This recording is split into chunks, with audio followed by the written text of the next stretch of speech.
In this video, we're going to be talking about how to identify the amount of significant figures in a number and also how to report out final values correctly when adding, subtracting, dividing, and multiplying numbers.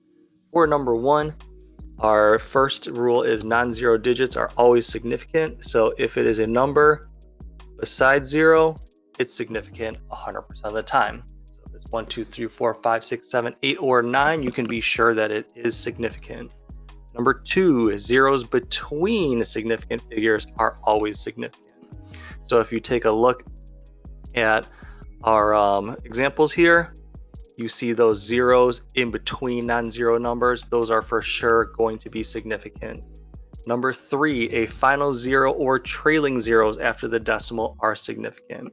So this zero right here and this zero right here, they are final zeros or trailing zeros, so they are always significant because they're checking for one more degree of accuracy. And here are some cases where zeros are not significant. So most of the special cases usually have to deal with zeros. So if it ends in zero with no decimal point, the zero isn't significant. So a way to get around that is if it was 230 with a decimal point after it, then all of a sudden the zero is significant. But if it's just a regular number with a zero trailing at the end with no decimal, then you know that it is not significant. So this one only has two significant figures because the 2 and 3 are non-zero numbers, and it has a trailing zero with no decimal point. All right. Also, the other one is if there are leading zeros, they are not significant. So those zeros are basically considered placeholders. Now, why is it significant in these cases over here? As I said before, a zero to the right of the number means that it checked for one more extra degree of accuracy. They were looking at meters, now they're looking at centimeters, now they're looking at millimeters. So it's looking at one more number off to the right, and it just happened to be zero. These zeros in front of it, like I said, they're kind of like placeholders. So this one only has two significant figures, the 3 and the 4. All right, for scientific notation, the rules are pretty much all the same as the ones I discussed over here. The only thing is everything that goes after the multiplication symbol doesn't count. Okay, so basically all you have to do is look at the early part of the number and use all of the rules that we just discussed, and then that will give you your amount of significant figures. The whole part that makes it scientific notation, the times 10 to the whatever power, that doesn't add to your significant numbers.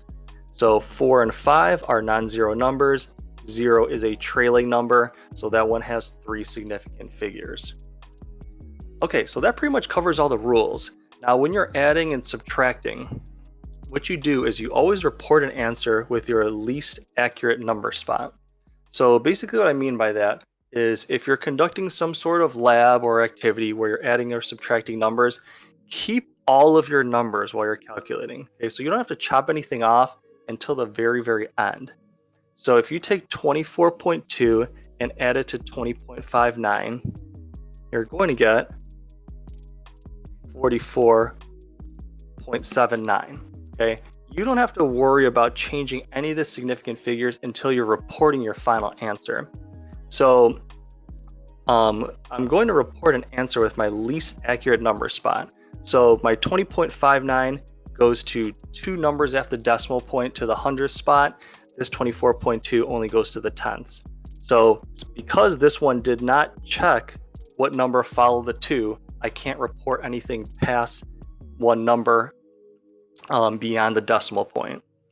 So I am going to chop off this 9, and then because of my rounding rules, I'm going to change that to 44.8. And then obviously, depending on what you're working with, there'll probably be some kind of unit after that. All right, so you look for the number that you use that reports the least accurate number spot, and you just basically chop it off and stop there.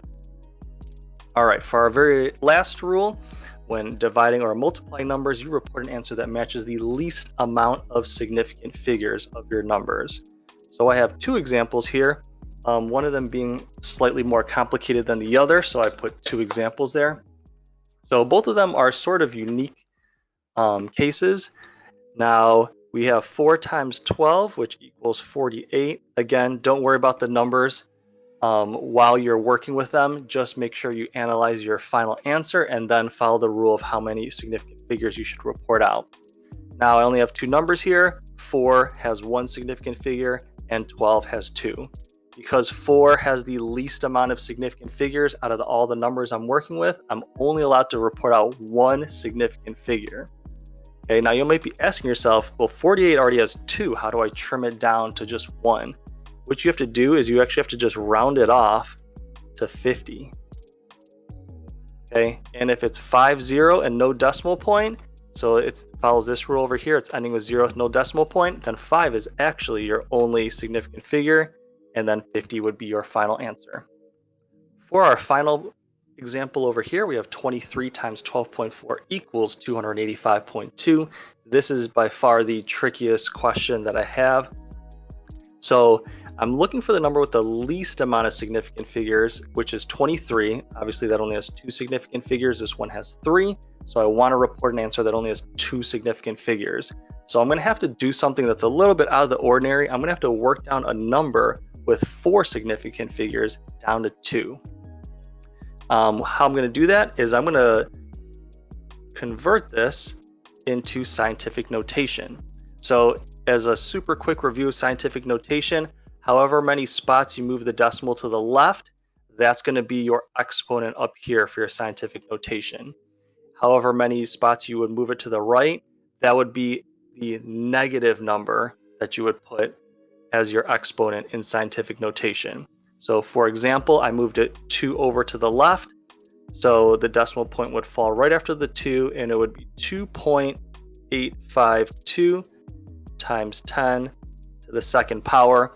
If for some reason I move the decimal 2 spots to the right, that would be times 10 to the negative 2 power.